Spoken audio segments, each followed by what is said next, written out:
What's going on, everybody? I'm back with another video. This video is going to be looking at the London derby between Chelsea and Tottenham. Now, Chelsea ended up winning the match by a scoreline of 2-0 in the English Premier League. Now, before we get into the tactics of the match, check out both my books. They're online on Amazon, and there's links in the description below.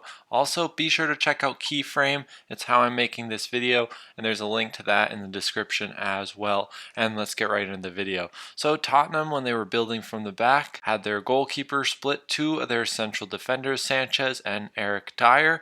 Then they would form a double pivot with Højbjerg on the left and Harry Winks on the right. Then we see Doherty playing as a right midfielder, a little bit different role for him, but often used more as a right midfielder when they were in their defensive phase, giving him more flexibility to jump and press or rejoin the back line. Now Chelsea out of possession played in a 4-1-4-1 with Jorginho behind Kovacic and Mount as the two more advanced midfielders, creating access to the double pivot of Tottenham in their first phase of build-up. Lukaku was the main forward who would then split the field, force Tottenham to play to one side. Now Tottenham would often create a back three with Højbjerg dropping to the left half space, allowing then the fullback or the left side defender Ben Davies to then release in the wide area.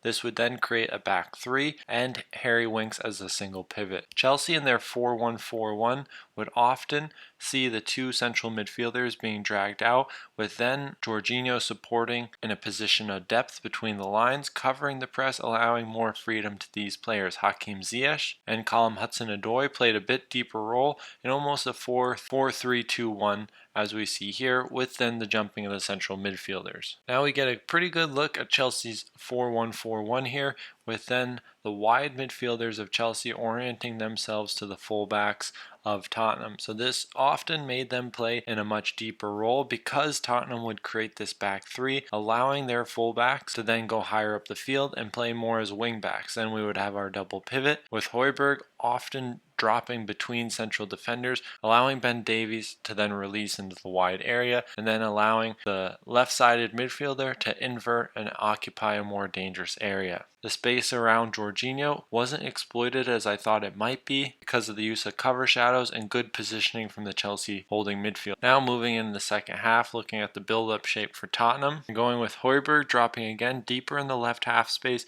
creating this makeshift back four with narrow fullbacks, allowing then Doherty and the left-sided midfielder to create full width and play higher up the field.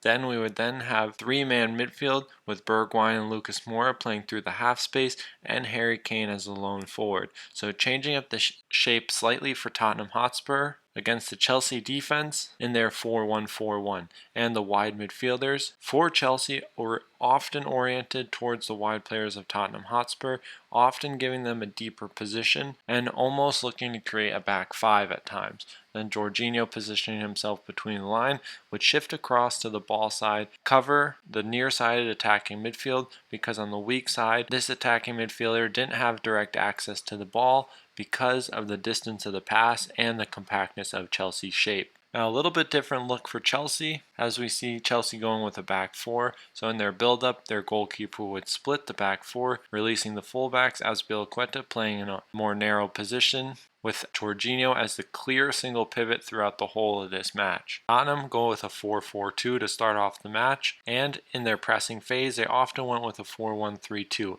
with Harry Winks jumping with his two wide midfielders and Højbjerg controlling the space between the lines. This would give them better access to the fullbacks and create solid cover against the holding midfielder Jorginho of Chelsea. Now we see the clear 4-2-3-1 of Tottenham Hotspur entering the second half as they started to change their shape later on in the match to give them a more man-oriented approach, with then Højbjerg joined by Skip, Harry Winks now as the jumping midfielder, closing down Jorginho, giving them direct access from the wide midfielders to press from out to in using their cover shadow to try and win the ball higher upfield. Højbjerg and Skip would then be in natural positions to take up the offensive midfielders and cover the press higher up the field. Now Chelsea in possession played quite well and they looked dangerous with their back four. Now with Jorginho as a single pivot, he had two more advanced options of Mason Mount and now Kovacic.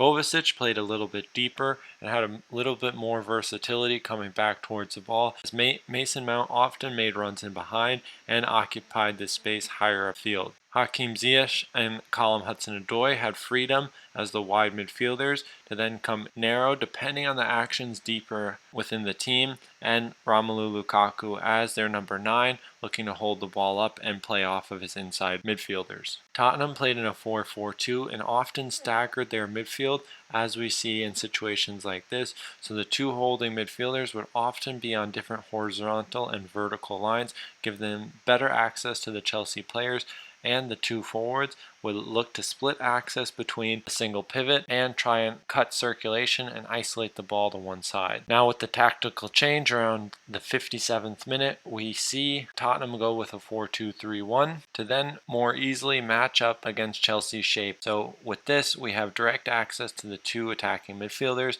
and then we have a clear access point to the wide fullbacks and the single pivot of Chelsea. But what would then happen is it create a direct route for Chelsea to then progress the ball. So as we see with Thiago Silva getting on the ball, he could simply drive into the midfield, suck out one of the 3 more advanced Tottenham midfielders, and start the chain reaction of getting broken higher up the field. This would then open up space further forward and become dangerous for Tottenham. And that's where we're going to wrap up the analysis, guys. I hope you guys enjoyed it, and I'll see you in the next one.